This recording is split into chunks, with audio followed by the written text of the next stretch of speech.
Welcome back to Mountain Murders. I'm Heather. And I'm Dylan. How are you today, Dylan? I'm doing wonderful. You're doing wonderful. Yeah. Okay, that's fantastic to hear. Yeah, I'm doing pretty good. How are you? I'm enjoying the winter wonderland. It's beautiful outside. We woke up to a beautiful white snow. Makes me want to dash through the snow. Well, it seems lately in Western North Carolina, at least in the last few years, we've had very mild winters. And if we happen to get some snowfall, it's just enough to make a mucky mess. Yeah, it's just enough to keep the ground kind of, full of mud and everything's just not dried out, but it's not enough to be a beautiful snow. But we finally got that beautiful snow. We did. So we can check that off our winter list. Our winter to-do list? Yes. Okay. I love it. I think it's beautiful. Makes me happy. So you were telling me about Marilyn Manson. What the hell is he up to? Oh my goodness. Several women have come forward with claims of emotional, physical, and sexual abuse. One of those women is Evan Rachel Wood, the actress. You may know her from Westworld. Yeah, so she's like the main character in Westworld. She was on True Blood. She was like a vampire queen on True Blood. She's been in a lot of movies. She's actually from Raleigh. Really? Yeah. Well, local gal. Kinda. But yeah, so she was engaged to him. They dated for quite a few years and they were engaged at one point.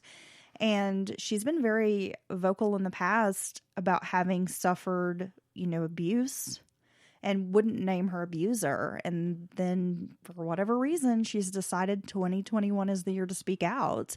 And so she's taken to social media to talk about, the various assaults and the emotional abuse. I mean, if it's true, what a fucking douche. Well, I mean, some of the things you went over and told me about, some of the just verbal abuse, some of the racist shit, like racist, ethnic slur. Like she's got Jewish heritage, and he has several Nazi tattoos, and would call her Jew.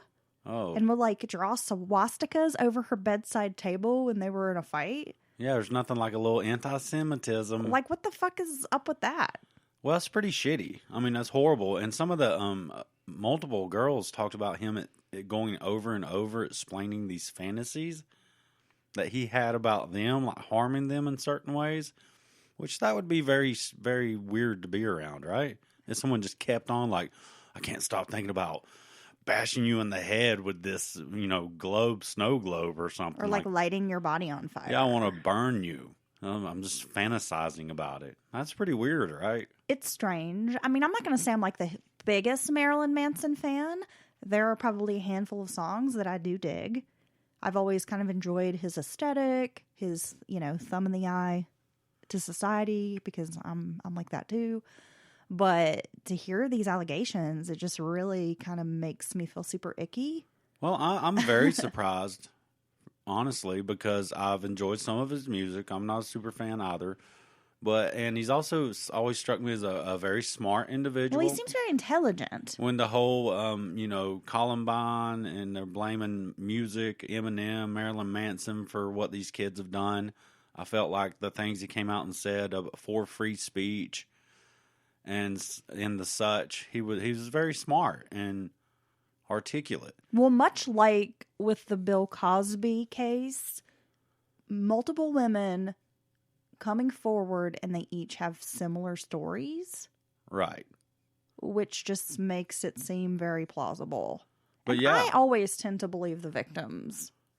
Well, I mean, you have to kind of err on the side of caution and take the victims' statements for the truth unless they're disproven, proven to be untrue. Not only did Evan Rachel Wood come forward, there's a photographer named Ashley Walters, a model named Sarah McNeely, an artist who identifies herself only as Gabriella, and there's a student named Ashley Morgan. Then there's another female artist and an activist named Love Bailey, and she shared her own experience with Manson, claiming that he put a Glock to her forehead during a photo shoot in 2011. Oh, well, that should have been on the description of the photo shoot. You know who else has come forward saying that they were also targeted by Manson, harassed? Who? Over the years? Corey Feldman. Oh, no, Corey. Yeah. Corey was around everybody. Well, Corey claims that when he met Marilyn Manson, Manson was a huge fan. Like, I grew up admiring you, which, I mean, most of us who are children from the 70s and 80s, that sort of Gen X generation, I mean, we grew up with Corey Feldman. He was like iconic. Yeah. He's in all the movies. You had the two Coreys. I love Corey Feldman. Yeah, he was in all, like you said, he was in all the popular movies, and he was everywhere, and all around Hollywood, and just always there. Even if he wasn't in a project, he was like in the background. Manson claimed that Dream a Little Dream, the character Bobby Keller, was a huge inspiration for him in his career. I guess they kind of hung out together. Feldman claims that, he was struggling with sobriety, which we all know he's had his struggles over the years with the drug addiction and whatnot. And that Manson was like desperately trying to get him to break his sobriety, like offering him cocaine and then sort of like making fun of him. Well, that's messed up. It is. And then after Corey Feldman like broke ties with him, that Manson for years sort of like harassed him and, just sort of terrorized him. So, if all this is true, which, I mean, why wouldn't it be with all these multiple accounts from different people? It changes my view of Marilyn Manson. And I think for years people have always thought he was weird, strange, and all that. And now they'll be happy to have something to stick on him. Well, and that's the trouble with this is he's making other weirdos look bad, because there's a lot of people out there who might share the similar aesthetic or have certain views, society, culture, and are different, but they're not necessarily bad people. And so all this is doing is like reinforcing those ideas that if you're like a weirdo, you're bad. Yeah, and that's just harmful to large groups of us who are outcasts and misfits and weirdos, but have good hearts. But have, good morals and empathy for people and would never hurt anyone. Well, I mean, I think the cancel culture in today's society, that's just something we could talk about for like hours. Our feelings about that, we won't get too much into it. I think rock and roll has a problematic history, and at some point you do have to separate the artist from the art. Because if you just canceled every rock star who allegedly did a bad thing, there would be nothing to listen to. All of our heroes would be removed, erased. Well, yeah, I mean, it's okay to still, like you said, you say it the best, separate the art from the artist, and you have them as a person and what they do, and then you have their art. I might still listen to a Marilyn Manson song, but I can still think that he's an asshole and a horrible person if he's done these things to these different people. Well, there's just that fine line, and you can say that, and some people will want to have an argument about that, like, oh, well, you shouldn't support them at all. And again, it's the whole cancel culture concept. But like I said, if you canceled every artist that had a problematic background, you wouldn't be listening to David Bowie. You wouldn't listen to Led Zeppelin. You wouldn't be listening to Mick Jagger. Anybody. I mean, come on. Anybody. Ted Nugent. Like, there's so many rock stars who've done some really fucking terrible things. Well, between just the drugs and the young girls alone, I mean, that would take out most of the rock catalog, right? Yeah, drunk driving, killing their friends. I mean, just, look at Vince Neil from Motley Crue. Yeah, it's true. There's a lot there. So, I don't know. It's just something to think about, I guess, moving forward. Damn it. How do we separate the art from the artist? Damn it, Marilyn. Well, we've railed about Marilyn Manson a bit. Not really true crime news, but, I mean, kind of. So it'll be interesting to see how that all unfolds. He's been dropped by his management company. His record labels dropped him. Uh-oh. I mean, it might be curtains for you, Marilyn. Well, I think his time had came and went anyway, but I mean, that is crimes. Those are crimes he was doing toward those women and possibly Corey Feldman. All right. Let's thank our new patrons who so generously joined us at patreon.com to support the show. This week, we are giving shout outs to Michael, Myra, and Miss F. Yes, she wanted to remain a bit anonymous. But we still wanted to say thanks because we appreciate you so much. So we'll just call her Miss F. Yeah. And the best part of signing up at patreon.com/Mountain Murders Podcast, Dylan, not only do you get more content, but you get ad-free episodes. Yeah, so you don't have to hear us talking about a body in a ditch and straight to a Colgate commercial. Exactly. Okay. Okay. Dylan, are you ready to get into this case? Yes, I am. This is a good story. It's interesting, sad, as most true crime stories are. So let's go. It's a bit different from other episodes. I'm not sure we've exactly covered a case like this. So it's a very unique story.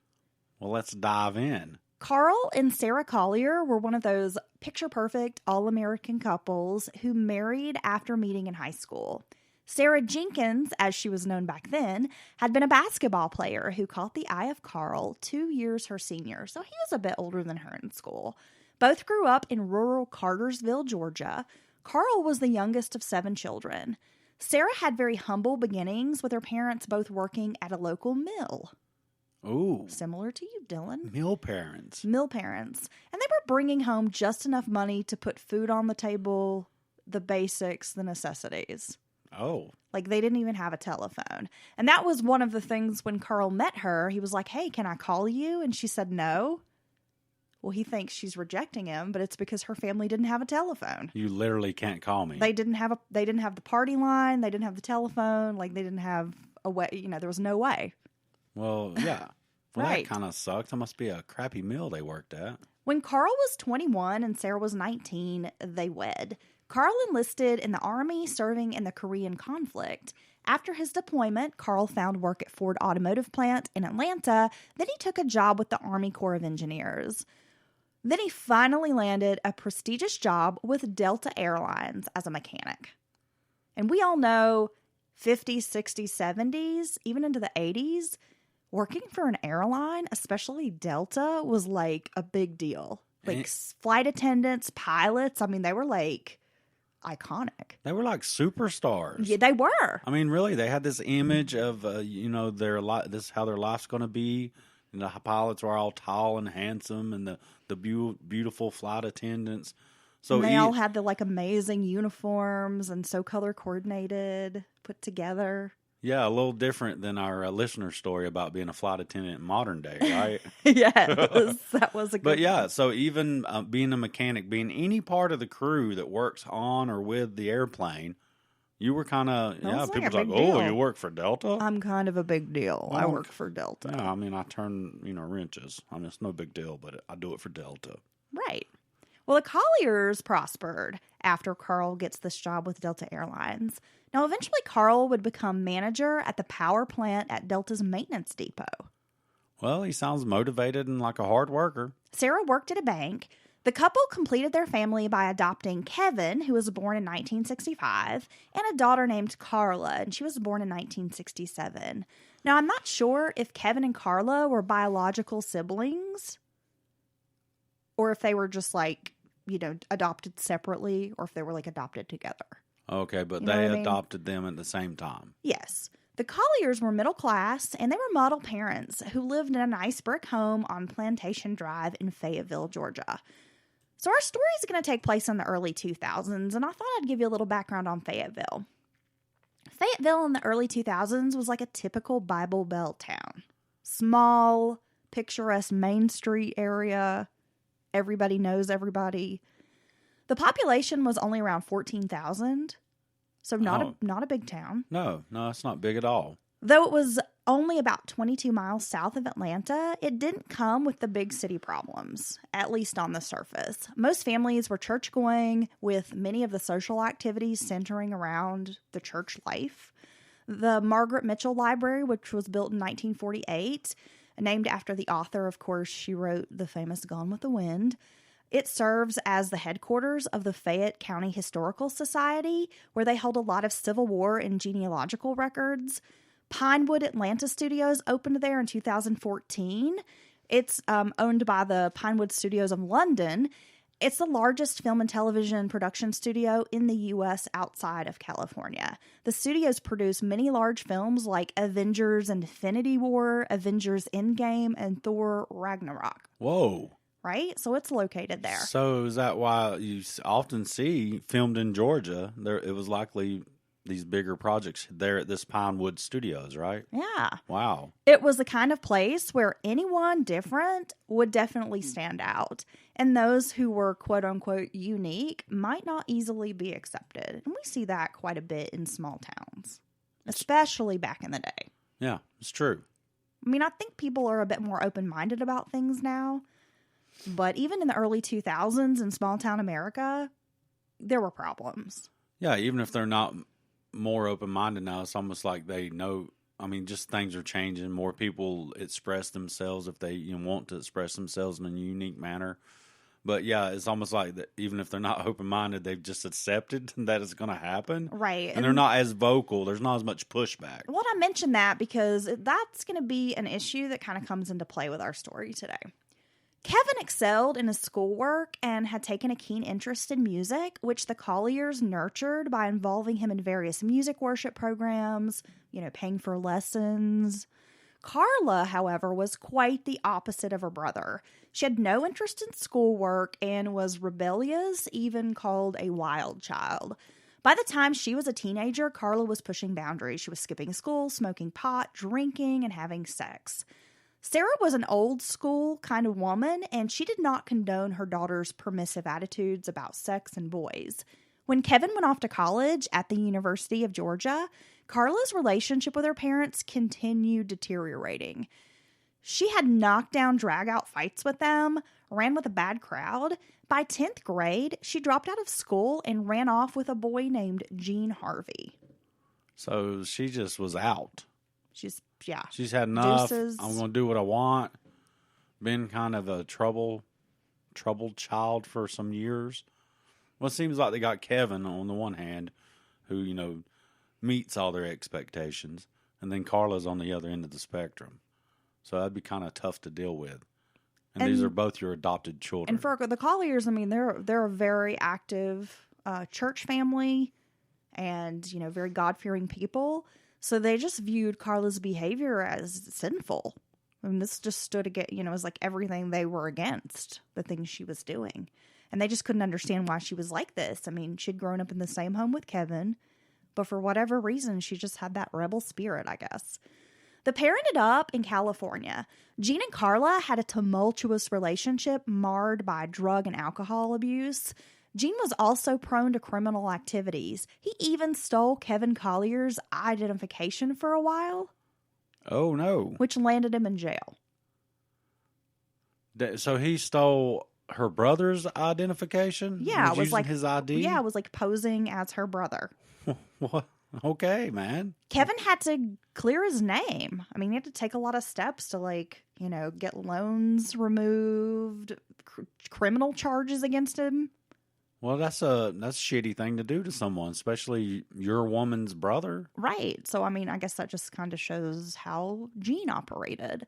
On March 23rd of 1989, Carla gave birth to a daughter. I'm sorry. I'll get this. Holly Ann Harvey. It's a mouthful, right? Got that alliteration. When Holly was 18 months old, the Harveys were involved in a car accident which left Gene a paraplegic. Carla was not interested in staying at home with a baby and a disabled husband, so shortly after the pair split. The Colliers had hoped the birth of Holly might slow down their daughter's wild ways, but it did little to stop her party lifestyle. She eventually moved back in with her folks. The Colliers were tickled to have their little granddaughter in the house, but Carla's behavior did not mellow. She would leave Holly with her grandparents and go out clubbing, drinking in bars, staying out all night. Growing weary of the situation, the Colliers told Carla she needed to move out. I mean, after all, the couple had raised their children. They looked forward to retirement with plans of traveling, and they just wanted to enjoy the fruits of their hard work over the years, which is totally understandable. Yeah, and they have that right. They put in all these years raising him, Carla and her brother. And even if a grandparent wants to be very involved daily involved, if they choose that, that's fine. They can have at it with the grandchildren. But they're not obligated to raise their children's children. Full time. And now here you have a whole, another young child you got to bring up. It takes years and years. And I just think that's unfair to the grandparents when they end up kind of thrust into these situations sometimes. Carla moved to Clayton County, Georgia with Holly. She found work as a stripper, something her parents definitely disapproved of. But even more, they didn't like the way that Carla carried on partying and using drugs. Carla would leave Holly with just about anyone who'd be willing to babysit her. She also had a string of boyfriends in and out of the young girl's life, which the Colliers thought was unsafe. Holly's childhood was unstable. She had a mother who was a friend instead of being a parent. Carla never disciplined Holly and was usually too wrapped up in herself to worry too much about the little girl. And I think we probably all know someone like that. Well, I mean, her behavior to this point, it just seems selfish. You know, she worries about what she wants to do, and is not concerned with what her parents want or think or anything. So it doesn't surprise me that's going to carry over when she has a child with her. By 1993, Kevin Collier allowed his sister to move in with him. He was working a good job with Delta Airlines and had purchased a nice home. Kevin liked having his niece around, but soon saw how dysfunctional the relationship was between Carla and Holly. Carly? I will get that out. Carla didn't act as a functional parent. She treated the child like her confidant rather than her child. That's not going to work out. Holly had no rules, no boundaries, and seemingly no respect for Carla. As Holly grew older, the power struggle was evident. Kevin hoped the stability of his home would reach Holly, and it did. The minute Carla was back in the picture, it would just go all to hell. When she wasn't around, Holly was a great kid who obeyed rules, got along well, was wonderful. But again, her mom would come back in, the dynamic would change. Holly called Carla by her first name, never Mom. Well, I mean... She had no bedtime, no wake time, no designated time for school or schoolwork. Holly's life was chaotic when she was with Carla. Yeah, and I don't understand why. I guess if you just don't care, but you're certainly doing the child a disservice by letting them do like this. You know, children want structure, you know, some kind of Whether structure. they know it or not, kids want boundaries. Yeah, they want, and they need boundaries to get schoolwork done. They want done. Authority, even if they don't know they want it. They do. Well, you're just they learning need it. They have to be guided. You're learning how to be an adult, how to stay inside of certain rules and boundaries, because you can't just go to, when you grow up, you can't go get a job and just act like you want, talk crazy to your supervisor. You're going to be fired. So you're learning the basic skills for adulthood as a child. By 2001, Carla had seen her share of legal troubles. She had 3 DUIs, 2 of which she had received when Holly had been in the car with her. She is sentenced to 5 months in jail.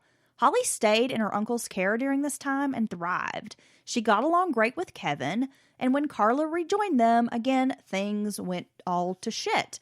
By this time, Holly is in her tween years, which we all know that those prepubescent years can be rough.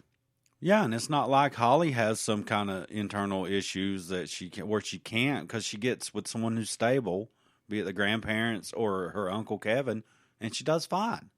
And then her mom comes back in the picture, and it's almost like monkey see, monkey do, you know. So it's obviously Holly can be normal and do what she needs to do to be a productive teen. She and Carla fought constantly with some altercations resulting, in like fist fights. At one point, Carla put her hands around Holly's neck, strangling her, and the cops were called out. Kevin, fed up, told Carla she had to move out. And the next few years were stormy. In April of 2003, Carla is sentenced, she's arrested on some drug charges. She was selling marijuana to an undercover cop, and she is facing time in prison and eventually is sentenced to prison. So while she's in jail, Holly's custody is given to a woman named Connie Earwood, who happens to be friends with Carla. Connie works at a middle school where Holly is enrolled and has a daughter that's around the same age. It is at school that Holly meets another troubled teenager named Sandy Ketchum. Sandy, as she was called, was born to parents Tim and Sandra. Tim was a truck driver, and when he met Sandra, she had other children. Hoping to make this relationship work for the sake of their daughter, he married Sandra Sr. I'll just call her Sandra Sr., right?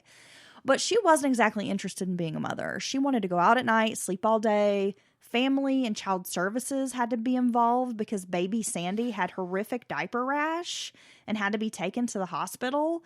When Tim would come home, because again, he was a truck driver, so he would be on the road for some days, maybe weeks at a time. When he would come home and inquire about where's the formula, the diapers, extra clothes, Sandra couldn't even tell him where those things were in the house. So he's just asking about the general well-being of the baby. You know, do we need anything? You know, what do we have or need?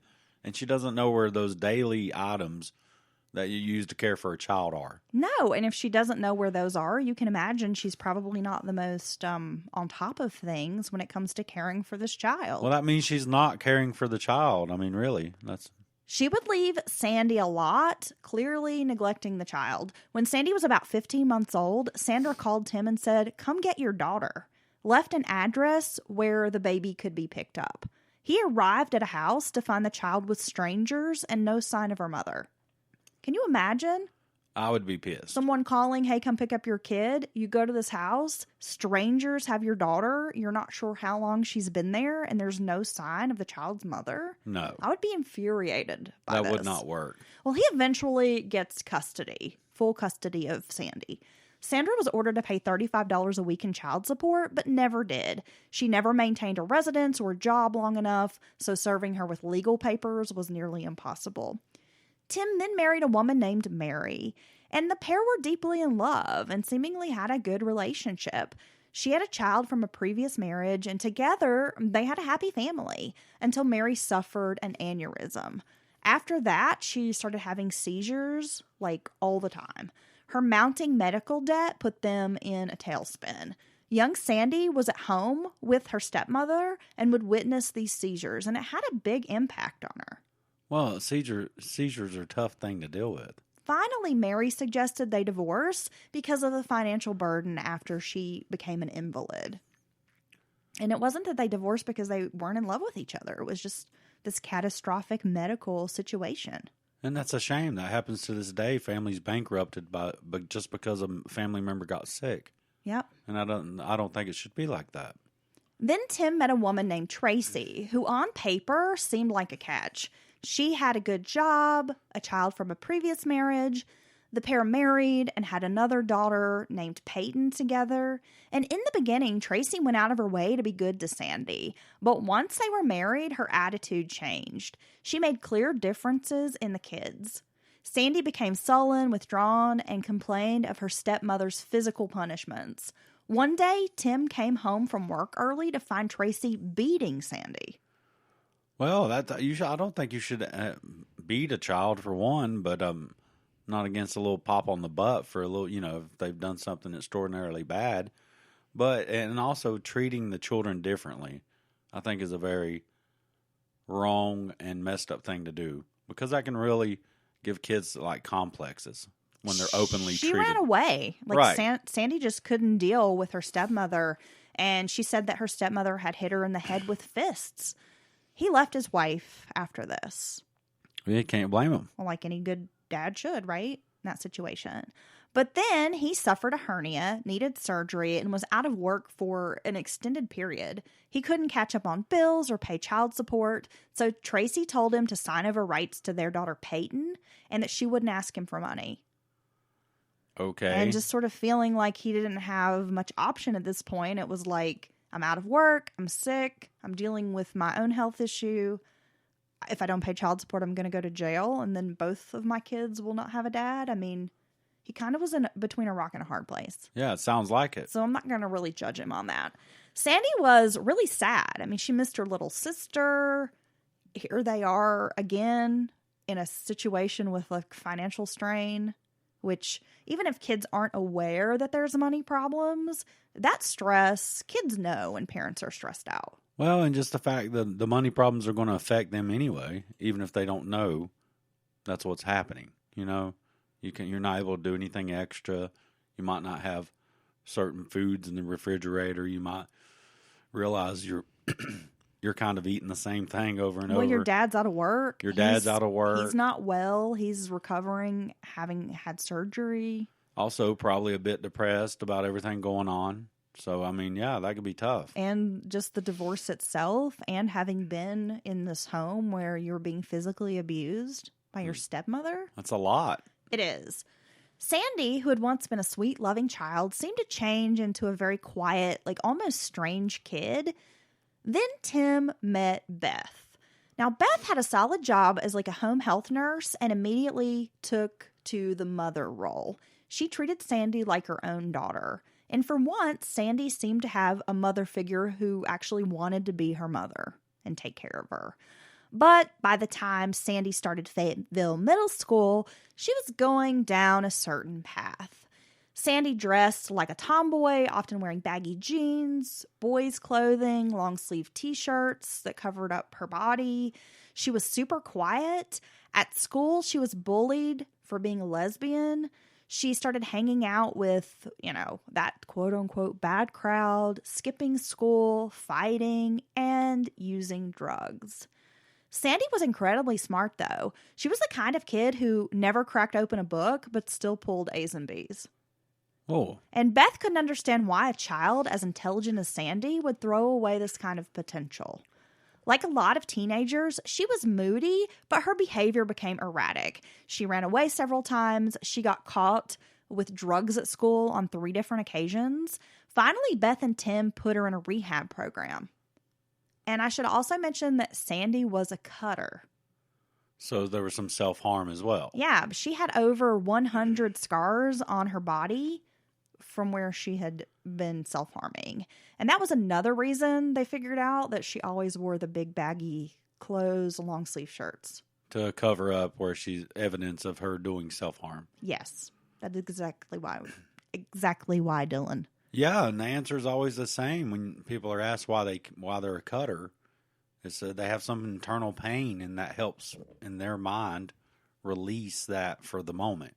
So I've never quite understood it, but it's more common than I think people think.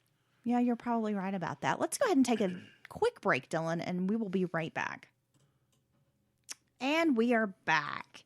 It was at Fayetteville Middle School, among her group of outcast friends, that Sandy was introduced to another misfit named Holly Harvey. Sandy and Holly were like moths to a flame. There was an instant connection between the girls. They both liked smoking pot, skipping school, and hailed from less than wholesome childhoods. Tim and Beth at first liked Holly, but that soon wore thin. Later, they would claim that Holly was a bad influence on their daughter. They would notice gas missing from their truck, and they thought maybe neighborhood kids were siphoning the gas. But Sandy was stealing the truck to drive around town with Holly. And you have to keep in mind, these are 13, 14-year-old girls, not licensed drivers. Yeah, they're not licensed, and they've probably not been shown how to properly drive a vehicle. But they're just taking off down the road in a pickup truck. The Colliers and the Ketchums both dealing with out-of-control teenage girls at this point because Holly had gone to stay with her grandparents. And it seems the more time that the girls spend together, the more trouble they get into. Eventually, Sarah Collier calls Beth Ketchum, explaining that she doesn't think the girls need to hang out together anymore. Then Sarah drops a bombshell on Beth. She says, "Well, you know the girls are saying they're gay and in love with each other, right?" Oh no. Well, Beth is surprised, having assumed the pair were just friends. She agrees that perhaps it is a good idea for the girls to take a break from hanging out for a while. Like Sarah, Beth and Tim see Holly as a bad influence. And Sarah, of course, Sarah Collier, sees Sandy as the bad influence. Well, so you've got like these two families pointing fingers at each other's child. Well, that's how it goes typically. It can't be my child. It must be the other person influencing them or something. Right. When confronted with this news, Sandy admits she is gay. Beth tells her, I love you no matter what your preference is, but the sexual stuff is not allowed under my roof. I mean, Beth's attitude is, I didn't have sex in my parents' house, I wasn't brought up that way, and you're not going to have sex in my house. And I don't think that's an unreasonable. They're still fairly young. So exactly. It's not like they're 16, 17, 18 years old. I mean, it's totally understandable. After this revelation, both girls are moping around, feeling very sad, depressed. When Holly calls Sandy on the phone, Beth tells her, "Don't call back here. You are not allowed to talk to Sandy or see her." And when Sandy overhears this conversation, she's very upset. Holly hassles her grandparents to see Sandy, and they tell her under no circumstances will you be permitted to hang out with Sandy again. The Colliers, who are very active at church, turn to their congregation for prayers, and they tell everyone that Holly is struggling with homosexuality and needs prayers. Now, I'm sure in this Bible Belt South, little southern town, you got to consider, this is private information.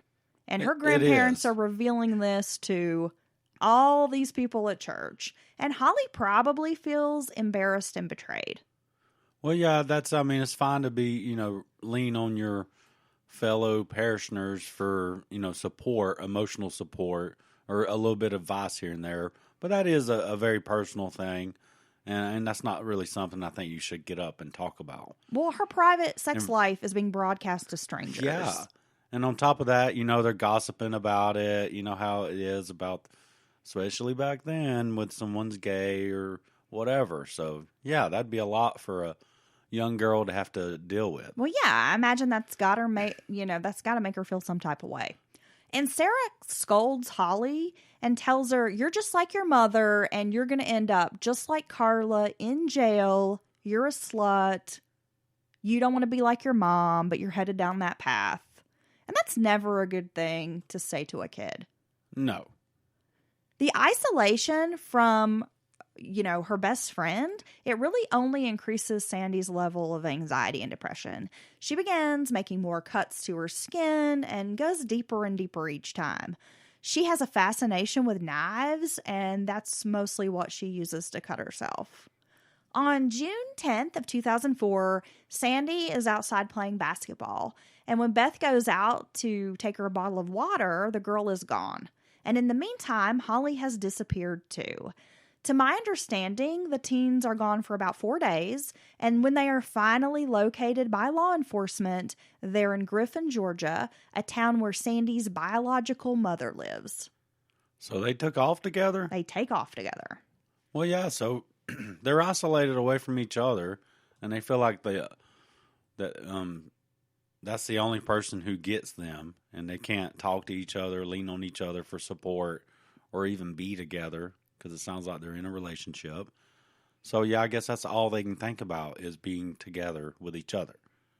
And like it would make all this other stuff go away if I could only just be with them. And this is a tale as old as time. Look, Romeo and Juliet, probably one of the most well-known theater pieces ever in history. And it's the same premise. It is. You can't keep starstruck lovers apart. You can't, no matter how hard you try. No. Since law enforcement gets involved and the girls are considered runaways, they're going to have to go to juvenile court. And Holly's court hearing is scheduled for July the 26th. Now, after this, things get worse. At some point, Sandy overdoses by taking 16 OxyContin pills. Where the hell did she get 16 Oxycontins from? I don't know, Dylan, the dark web. Well, that's a lot of Down any kind of corner. pills. And that's a really strong pill. Yeah. Wow. And, Beth, her stepmother, is like a home health worker. She knows the signs of an overdose. And so when, Sandy comes in, falls to the ground, she knows, like, she's taken something. Yeah. Has to be rushed to the hospital. It's a big deal. And her drug use, it just continues getting worse. Sandy was really into smoking marijuana laced with crack and also getting wet. What does that mean, Dylan? It has something to do with formaldehyde. Yeah, it's lacing the marijuana with formaldehyde. Yeah, which I can only imagine what that does to your brain when you inhale formaldehyde. Get you fucked up. I would say so. It seems to me, I don't know anything about it, to be kind of in the realm of like PCP or angel dust. That's what I've heard. Like or, you have read. Disconnects with reality, very strong kind of hallucinations and things. So it's a very serious thing to be dabbling with. 4th of July rolls around, and Holly asks her Uncle Kevin if she and her friend Sandy can stay over at his place. Now, he knows his parents don't want Holly hanging around with Sandy, but he doesn't really see what the big deal is. I mean, he's like, okay, these two girls are going to come over, they're going to chill together at my place, and he's trying to be the cool, fun uncle. So he says yes, they can come over, and he promises not to mention it to Sarah or Carl. However, when he goes to run a few errands, he comes home to find the girls have taken off again. We should have known, dude. He's trying to be the cool uncle, but they are not trying to listen to anybody. Of course, when they are found together, everyone is upset. Again, the girls are ordered to stay away from each other. And in the meantime, Tim and Beth have bought a house in Franklin, Georgia, which is close to the Alabama state line. Sandy likes the roomy home, but she soon realizes the distance makes it much harder for her to see Holly. That was probably part of the reason they moved away. That is actually part of the reason why they decided to move away. They wanted to get her away from the Fayetteville Middle School, away from Holly. Since Sandy had drug problems, she was seeing a counselor. And the counselor mentions to Tim and his wife Beth that some of Sandy's problems might be her relationship with her biological mom, Sandra. Sandy has confided that she desperately wants to know her real mother. Tim and Beth are adamantly against this, knowing what kind of person Sandra is. But Sandy keeps asking them, please let me go move in with her. I want to know her. They're running out of options. They're unsure how to, help this troubled girl. Tim and Beth finally relent. They explain to Sandy that she can stay with her mom for a while under the condition that she follow their rules. So you still got to do what we consider the right thing, but we're going to let you hang out with your mom. Yes. But, we know that her mom's not going to enforce rules and stuff. We know, she hasn't to date.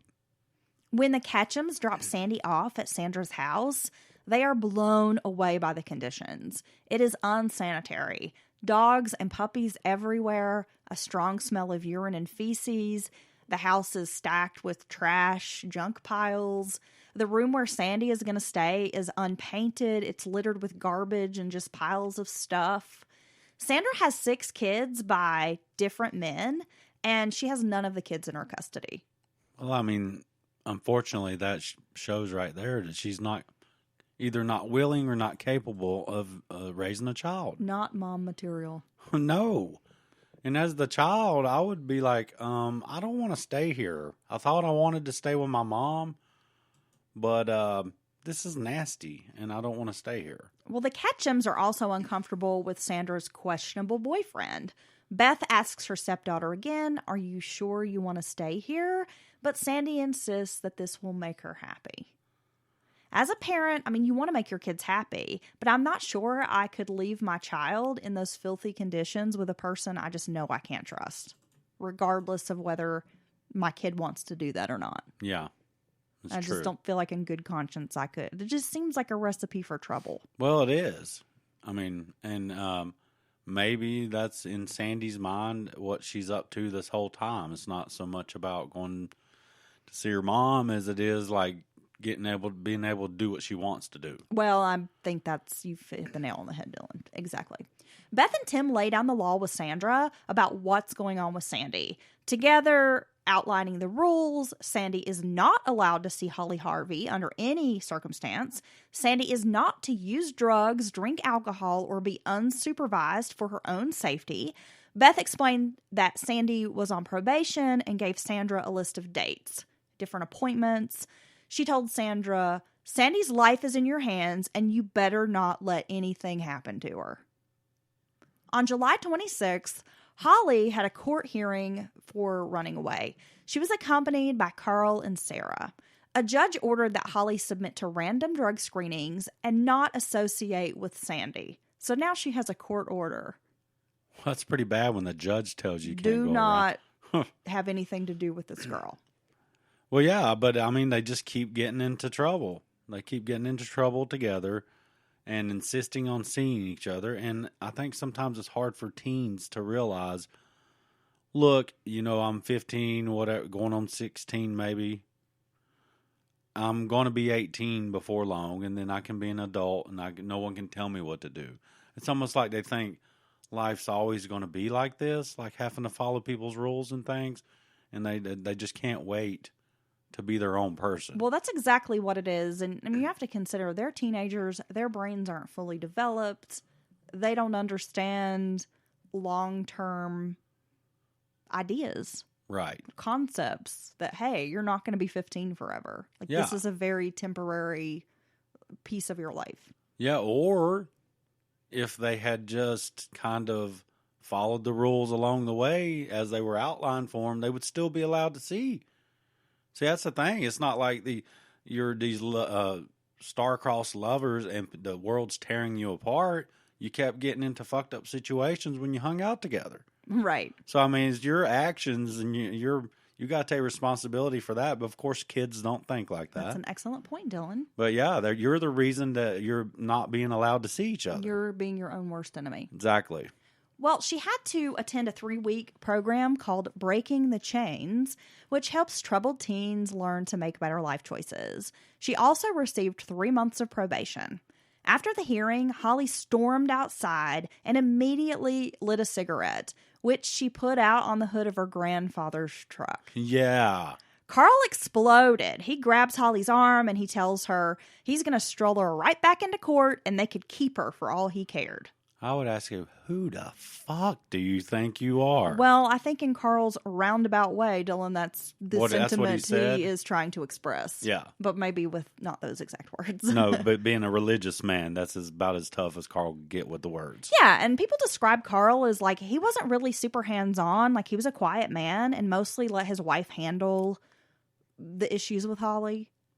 Like, he would go along with his wife and have a united front, but Carl was not super involved and kind of let Sarah handle things. So for Carl to lose his cool like this was not in character. That's just outright disrespect. And see, this all this problems and court dates and all this mess, the police, these grandparents are having to deal with this shit.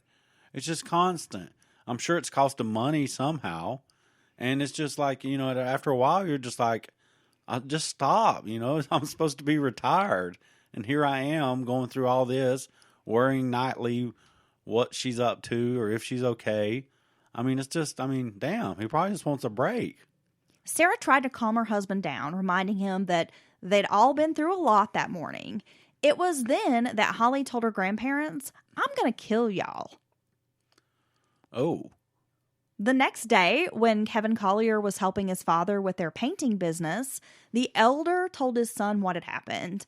Now, Kevin tells him if anything seems off, you should really call 911. But Kevin also thought his niece was just being like a little disrespectful brat and kind of brushed off the threat. Kevin thought a lot about the situation and saw Holly like a caged animal at the Collier's house. With Carla, there had been no rules. Holly could smoke, drink, smoke pot, come and go as she pleased. He also knew his niece was sneaky, and when she was staying at her grandparents' house, she made sure to be like wherever they weren't. If they were inside, she was outside. If they were upstairs, she was downstairs. Oh, okay. That kind of thing. Yeah. So he kind of knew, like, she was probably still sneaking around doing shit, but their rules were making her feel like a caged animal. Well, it's the more you sneak around, the tighter and more rules you're going to get. I mean, it's just like a cycle. It's like a vicious cycle that's just going to keep getting worse and worse because no one, and I think the grandparents are just trying to do what they think's right. I mean, it doesn't sound abusive or, anything like that. But, and it just keeps getting worse because the stricter they get with her, the more she wants to rebel. So, I mean, it's just one of those situations, unless someone involved in the situation takes a step back and decides to either not escalate it anymore or to just try something different, it's just going to keep getting worse. Well, I've never been in this situation, but I've known parents who've been in this situation. I've known teenagers when I was a kid. I had friends who were like this, rebellious, didn't listen to authority, pushed every boundary, from stealing cars to sneaking boys in the house, running away. I mean, And I see like both sides of it. I mean, you're a kid and you think, I want to do these things. And it is hard for kids to understand why you can't do this and that your parents aren't evil monsters, that they're really looking out for you. They're protecting you. Yeah, your best interest is their driving force. Right. What's best for you, what they think's best for you. And as a parent, I mean, it can be frustrating. And where do you turn? Oh, what are the options? I dealt with it to a certain degree, not this intense, but it's very frustrating because all you're doing, and on top of dealing with this child and all these issues, or this young teen, you got life going on too. So life's still coming at you. I know they're older and maybe retired, but you still have daily things you have to deal with, household. Right, because Carl is retired, but he owns like a painting business that his son helps him with. So he's got like a little part-time business going on. Yeah, so you got these daily stressors of just life on top of the stress of trying to deal with this child who just seems like no matter what you do, they just get worse. So, yeah, I mean, it's really a difficult situation. It's a very difficult that situation. I don't ever want to be in. No. Well, Carla sent her daughter a letter from jail stating how messed up it was that Holly was given probation. She also told her daughter, you better fly right and straighten up, then proceeded to detail her sympathies for what life must be like at the Collier home for Holly. Yeah, see, that's what she gets from her mom is just reinforcements that I understand why you feel like you do. Oh, they're this, they're overbearing, they did that to me, blah, blah. She's not getting any positive stuff from her mom. Right. You get a letter and the entire letter is like, I understand. Well, that sucks. I can't believe they gave you probation. That's some bullshit. And I know what it's like living with Sarah and Carl and, fuck them, but you better straighten up.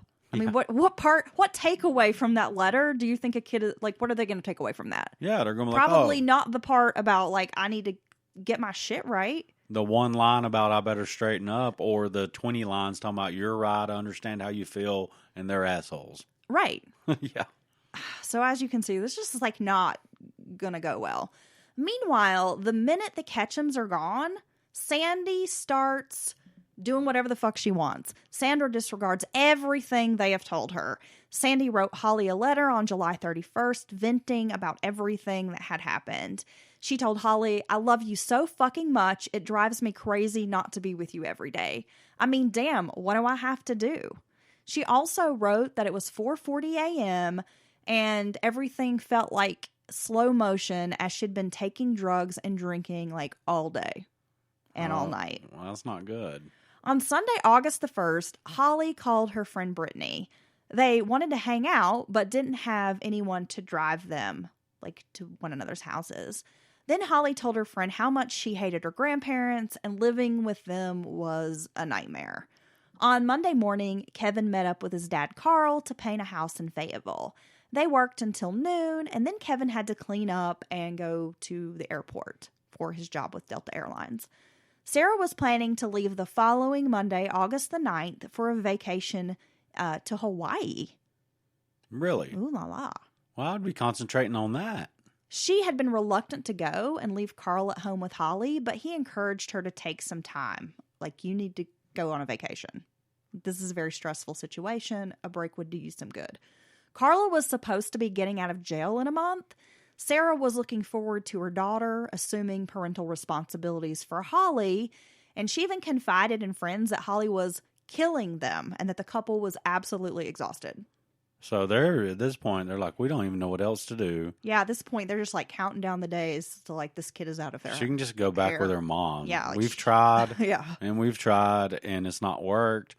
So we just want her to be legally in the presence of a guardian and to where we can just take some time off. She can be someone else's problem.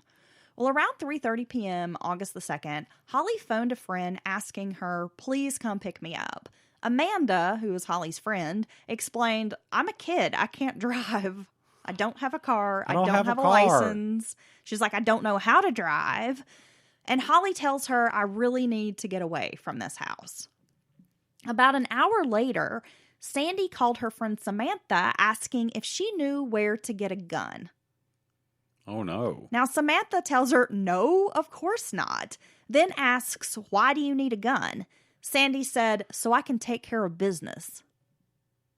Oh, it's business time? It's business time. Samantha jokingly asked her boyfriend, like, do you know where Sandy can get a gun? No. Yeah, Mark, the boyfriend, he takes the phone. Sandy asked him 6 to 7 times to please help her get a gun. And he asks her repeatedly, why do you need a gun, Sandy? And she wouldn't answer him. When Samantha was back on the phone, Sandy told her friend she was scared. When Samantha asks, what is going on with you? Sandy told her, I'm going to jail for murder.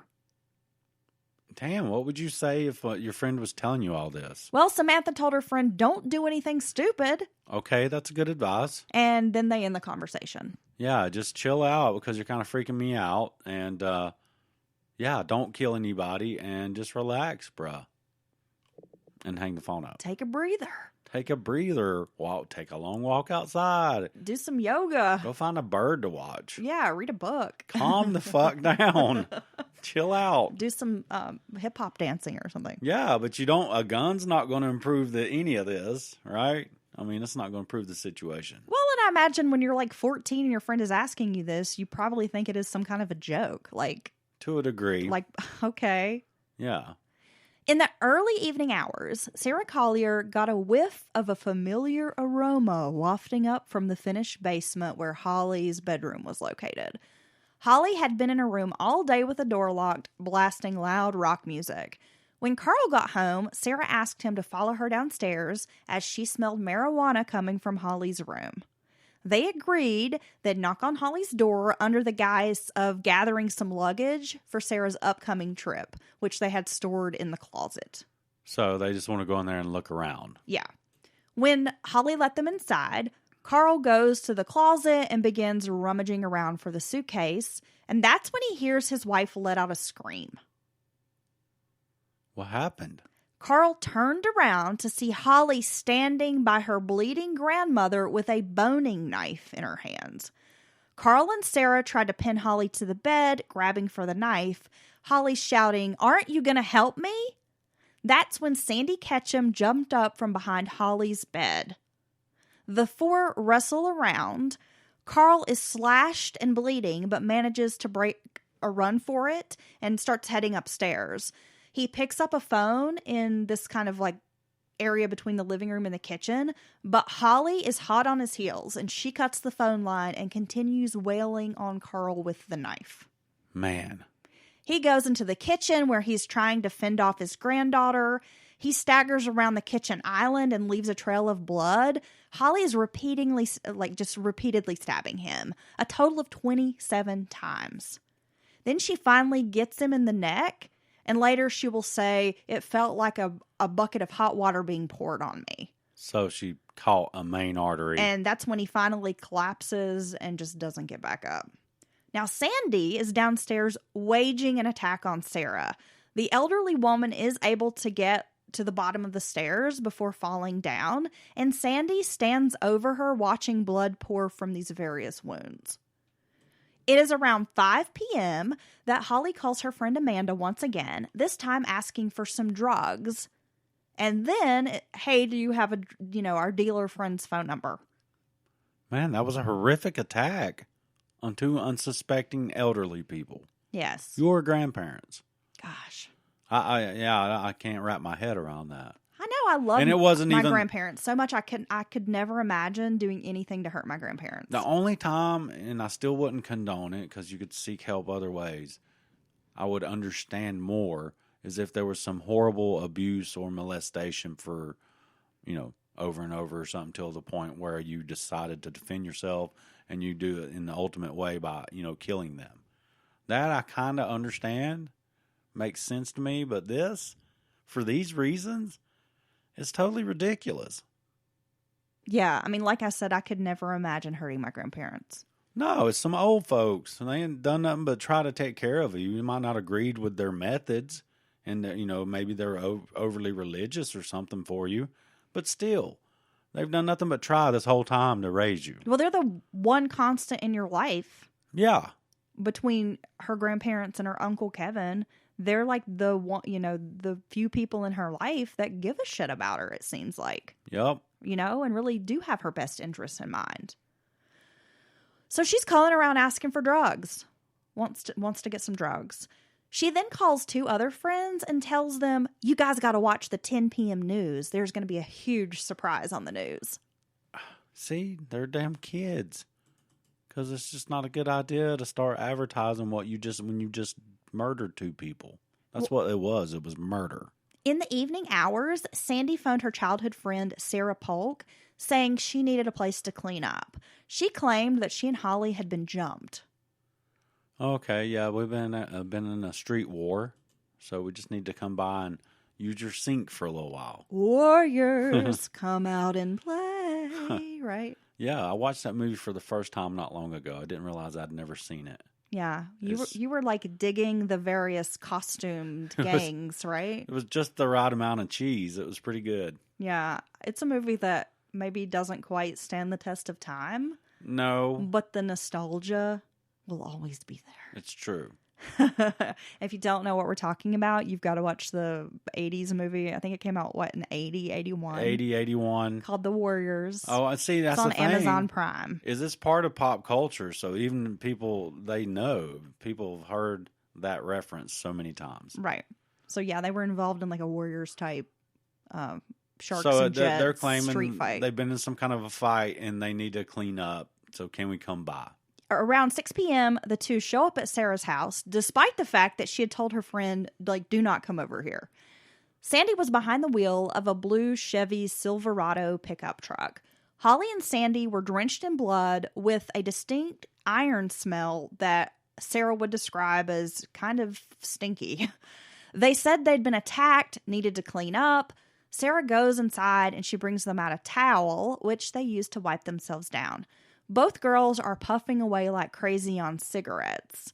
And Sarah is looking at her childhood friend Sandy, and she just, notices, Sandy doesn't seem right. She's really quiet, doesn't want to make eye contact with her friend, and she is white as a ghost.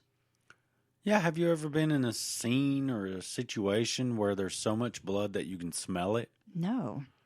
No, I couldn't imagine. That would be very off-putting. I think that would make on an evolutionary, level, even your body recoil because you're not supposed to be around that much blood because that means danger. Look, I'm repulsed when I'm cooking red meat and I open the pack of steak. Yeah. And you can smell that blood or whatever in the packaging. Got a little bit of blood juice in there. And that's just a tiny bit. Right. And when I smell that, I'm like,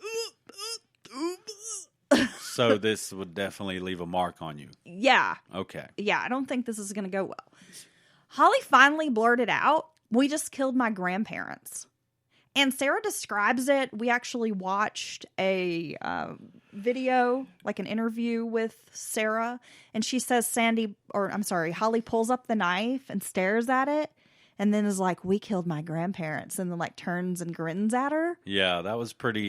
so menacing. Pretty messed up. Yeah. Well, Sarah's in disbelief, and she's asking why. And Sandy said, "I don't know why we did it," but admitted that they were all cracked out. Yeah. Yeah, you can't blame the crack, guys. The girls stripped naked down to their shoes and socks, which were also soaked through and through with blood. Sarah spots the bloody kitchen knife in the truck. Sarah tells her friends, "You need to dump those clothes and that knife in the Flint River." And she tells them this because she's like, "I just wanted to get these girls as far away from my house as possible." Yeah, you don't have to go home, but you can't stay here. Right. And she's like, "Y'all need to get rid of those." And she's like, "I told them to go dump them in the river because I knew I could tell police this is where they dumped this, but I just wanted to get them away from my house." Well, when they do finally take off, it's right as Sarah's parents are coming home, and Sarah immediately tells her mom what's happened, and her mother calls 911. Well, that's an appropriate response. When a deputy arrives, they give him a photo of Sandy and tell him the whole story. She is able to pull up the phone number that they had called her from, and it's Sarah Collier's cell phone. Tim and Beth Ketchum arrive home to get the news from his estranged sister. Her neighbor had been listening to the police scanner and heard the call about a double homicide on Plantation Drive in Riverdale. Sandra Ketchum was a wanted fugitive. he's like in disbelief when he gets this news, like just dumbfounded, like goes and turns the TV on and is just like, what the fuck, right? Well, yeah, I think anyone would be. And his wife's like, what's going on? Beth's asking him, are you okay? Because her husband's demeanor just like went all to hell. And he won't answer her. So she gets on the phone and asks this sister-in-law that, I guess they don't really have a good relationship. Like, what is going on? What did you just tell him? And his sister says, Sandy's gone and done killed some damn body. Oh, no. So that is how Beth finds out what has happened. Well, the Ketchums drove to Sandra's house in Griffin, and they're demanding to know where Sandy is. Now, at first, Sandra plays dumb. I don't know where she is. But her boyfriend comes out from the bedroom and is like screaming at her, you know where she is, and you know what's happened. Sandra finally admits that her neighbor had driven Sandy over to Holly's house the day before. Now, by this time, the Colliers' bodies have been found, and an all-points bulletin is placed for Carl's blue Chevy Silverado truck. 15-year-old Brett Shrimshock and his 22-year-old brother, Brian Clayton, had arrived on Tybee Island in Georgia on August 2nd with their mother, Patricia. Movers had spent all day unpacking the family. Patricia left their new home because she was an RN at a Savannah hospital, and she leaves her sons at the new house to finish the unpacking and to get settled. So they just had moved to Tybee Island. Just moved this very day. And Mom's got to go straight to work. Yes. Okay. The movers left about 9:30 p.m. that evening, so the boys deciding, they needed a break. They'd been moving and unpacking all day. They decided to walk around the beach area and check out their new home. Around 10 p.m., the boys were at the North Beach area of the island when two girls in a blue pickup truck cruised by. The two girls stop, roll down the window, and ask, do you guys have a cigarette? Then they are like, hey, can we join you? What are you guys up to? And Brian says, well, we're just out taking a walk. And the girls are like, well, can we join you? Can we hang out? Brian hesitates and then tells them yes. They park the truck and join the brothers on a walk, explaining that they're brand new to town and they don't know anything about the island. And the brothers trying to engage in conversation with the girls because they're like, these girls are really quiet, like strangely quiet. Like neither of them have anything to say. Yeah. So they're just trying to get the conversation going. And they explain, we just moved down from Winder, Georgia. And the two girls say their names are Casey and Crystal. Ooh. Casey showed the boys some gold jewelry that she wanted to pawn. And Brian explained that he didn't know anything about pawning jewelry. They had literally just moved to Tybee that day. So I don't know where you're going to find a pawn shop. Don't ask me. So here that they've took off in her grandpa's truck. And which is a little odd if anyone sees them getting out in and out of this truck, two very, very young girls. They're going to notice that. Well, that's actually what Brian noticed. He was like, that's a really nice truck for these young girls. And he assumed it had to be like their dad's truck. And they have no money. They have no plan. And they've done this awful thing. And now they've just gotten in the truck and probably already thinking about running out of gas. Casey and Crystal said, we have no money, no place to stay. And they asked, can we crash with you guys for the night? Brian notes they're clearly a couple. Like, he's like, yeah, it was obvious they were lesbians. They were holding hands. They were acting like a couple. So Brian was kind of put on the spot with this and reluctantly says, okay, you guys could come spend the night.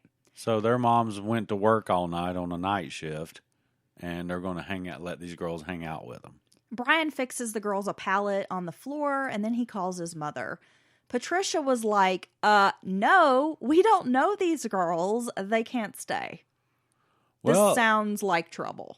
At least he was a good enough son to, have kind of gotten this weird situation. But he's going to tell his mom about it so she didn't just stumble into it in the morning or whatever.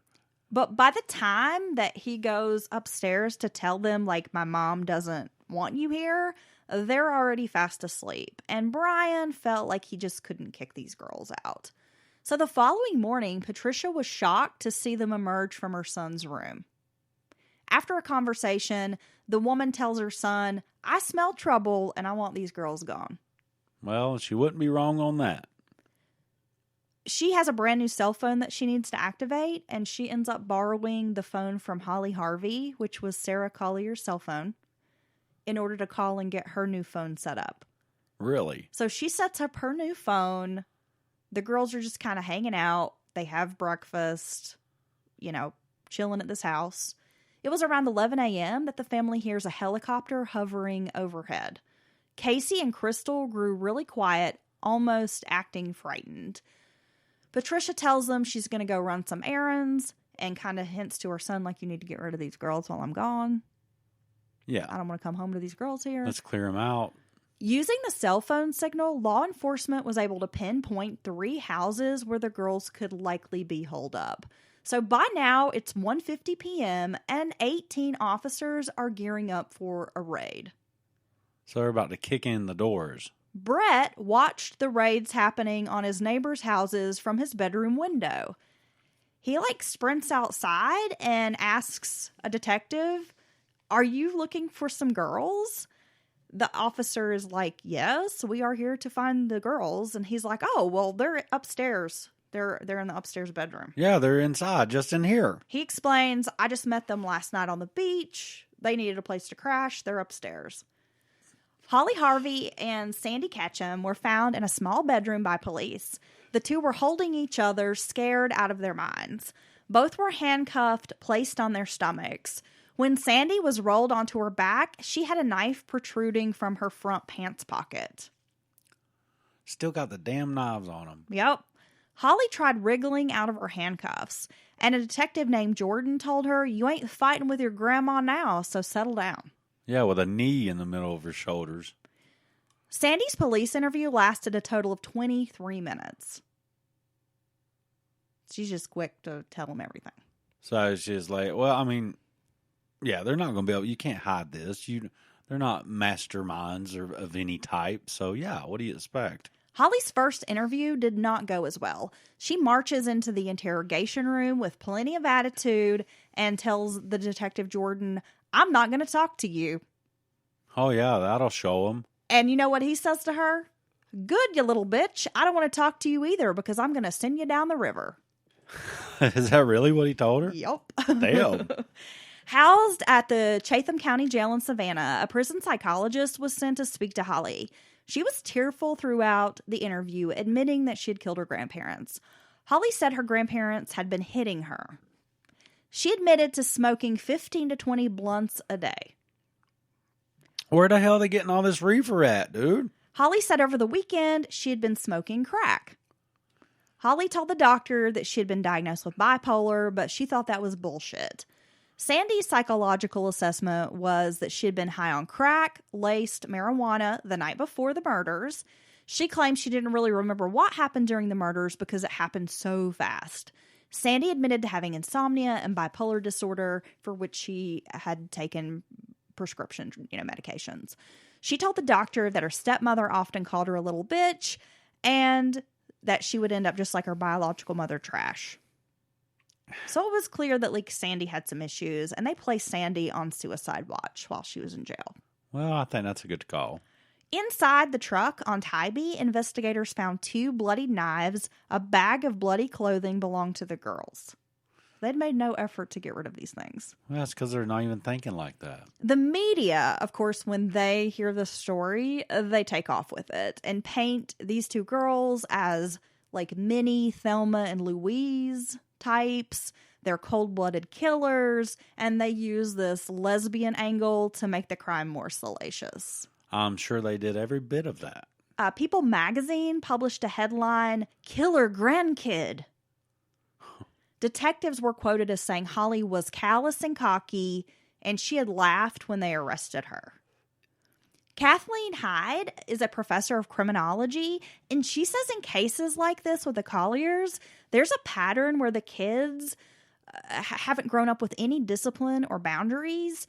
She considers this a form of child abuse. In cases like this, young killers grow up with no rules in a household and then are suddenly placed with a person who tries to establish new rules.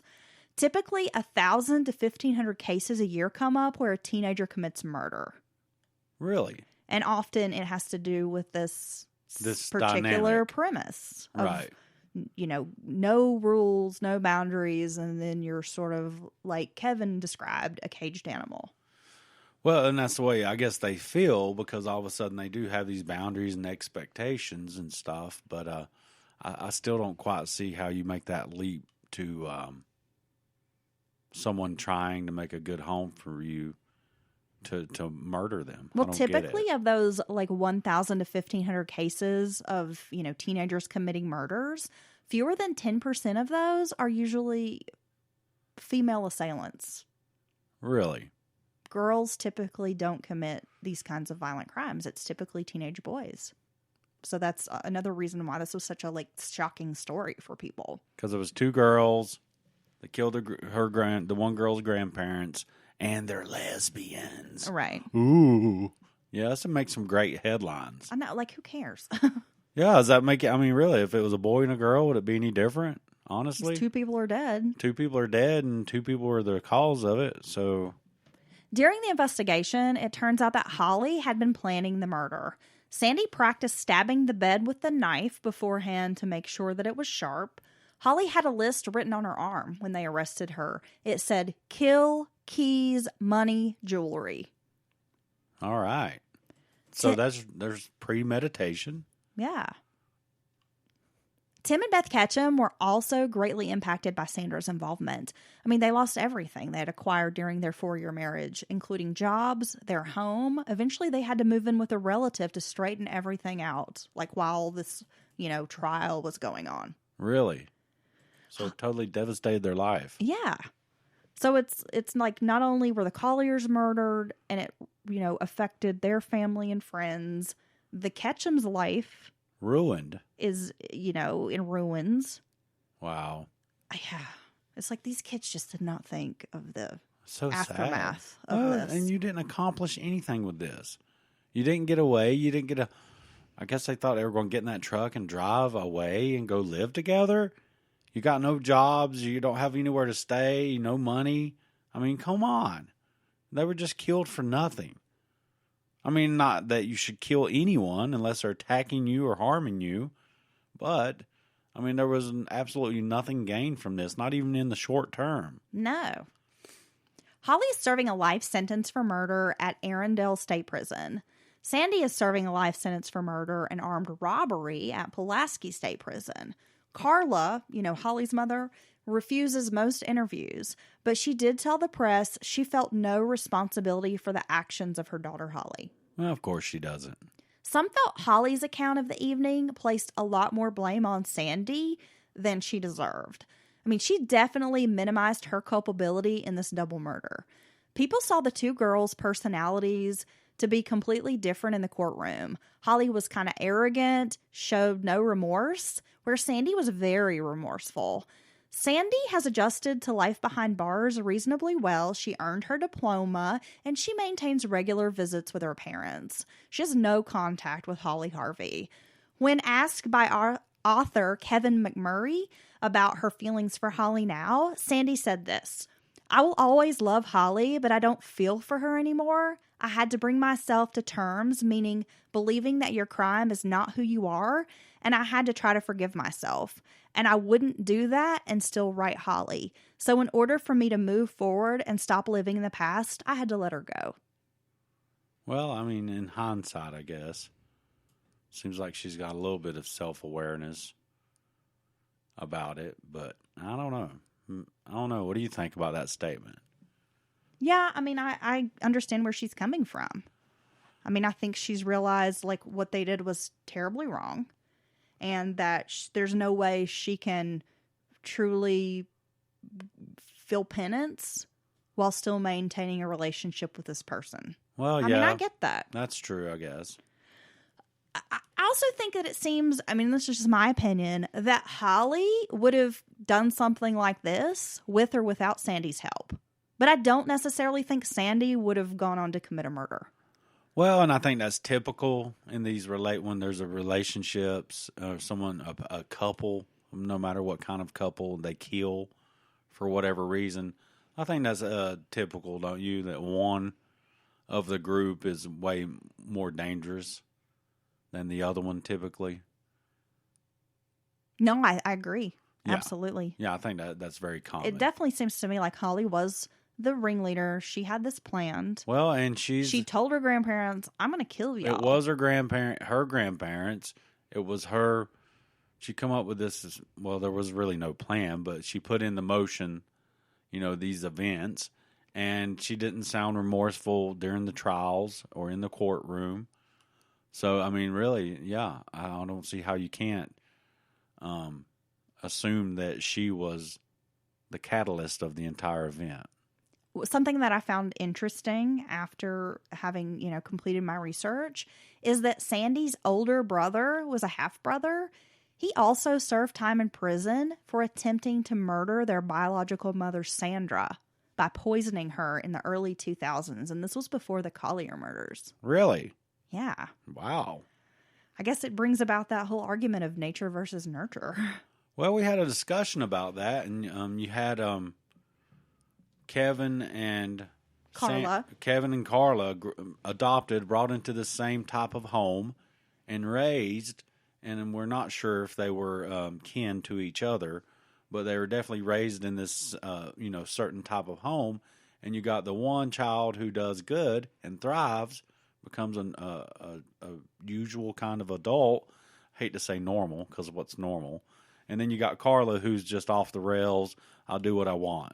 So it seems in that setting that you could argue that nature overrides nurture.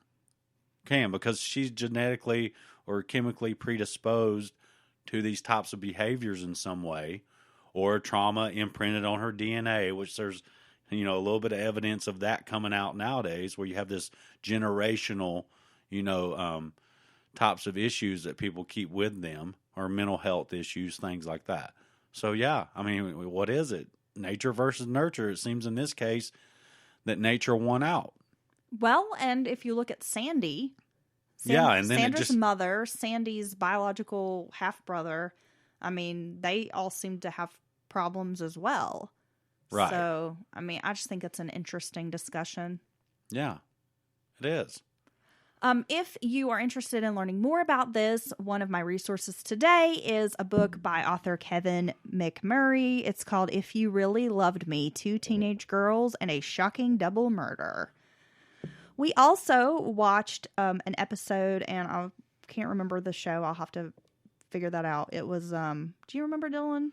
Twisted Love is the show, and it was called Hell to Pay. It's one of those true crime shows. That's what it was. I think on ID, Twisted Love. So we watched that. And then, of course, there's a ton of like newspaper stories, TV reporting, that kind of thing, because this case isn't that old. Just happened a decade or, a couple decades ago. If you would like to drop us a line, you can email mountainmurderspodcast@gmail.com. Of course, we have an offbeat episode dropping on Wednesday. Yes, we do. Join us on Patreon. That's patreon.com, Mountain Murders Podcast, for bonus content.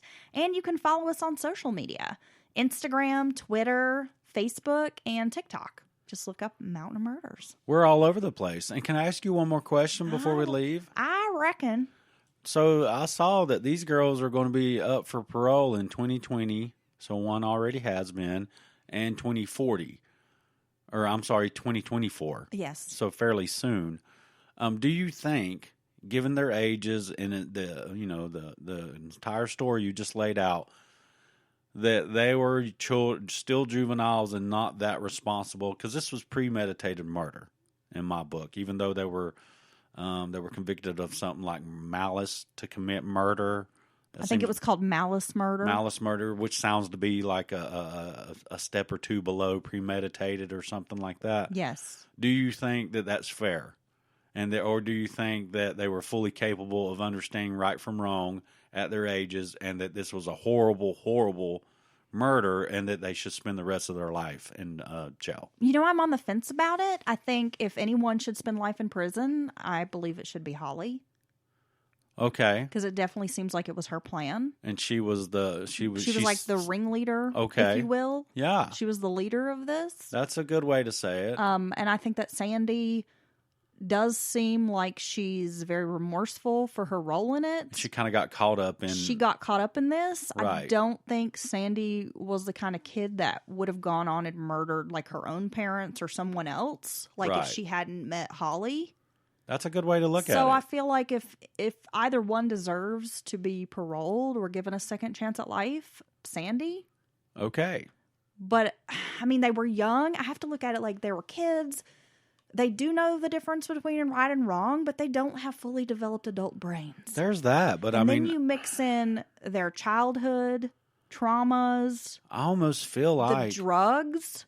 I almost feel like... I don't know. A certain degree, like you could look at it case by case with these young juvenile offenders, and at a certain degree of viciousness and just horrific. You know, you think about what the victim went through when the grandparents come into her room, just going to give her hell about pot. You know, the usual. They've been over this and over this, and all of a sudden they're in a fight for their life against their own granddaughter and her friend. I don't know. You know, I don't know. I think that was very vicious and horrible. But the way you put it, you think if anyone deserves a life, and it was Holly, then I agree with that. Well, she just doesn't seem very reformed to me. Right. Even her most recent interviews, if you read the book that I suggested, you know, he interviewed the girls, and their responses were just so different. It doesn't seem to me that Holly's really, truly, like, learned a lesson. Well, there you go. In this. I don't know. It's an interesting argument or, you know, discussion to have, and I don't know what the right answer is. Well, maybe one day we'll have an episode of that, and we'll talk about some very severe juvenile offenders, and we'll give more discussion to this. But the judge in the case, when he sentenced Holly Harvey, he told her, because of your crime and how vicious and brutal and callous and cold and, you know, just the whole nature of the crime, like, it's a damn shame that you're a juvenile and I can't give you the death penalty. He would get, if that penalty was on the table, he would give her the death penalty. He told her that. And she admitted that she felt that she deserved to die for what she did. And he told her, that's the smartest thing you've said this entire time. Wow. Yeah. Powerful. I mean, and this is a judge who has criminals in front of him every day. Wow. Yeah. All right. Well, thanks for that story, and it was a sad one. We'll be back on Wednesday with an offbeat. Bye.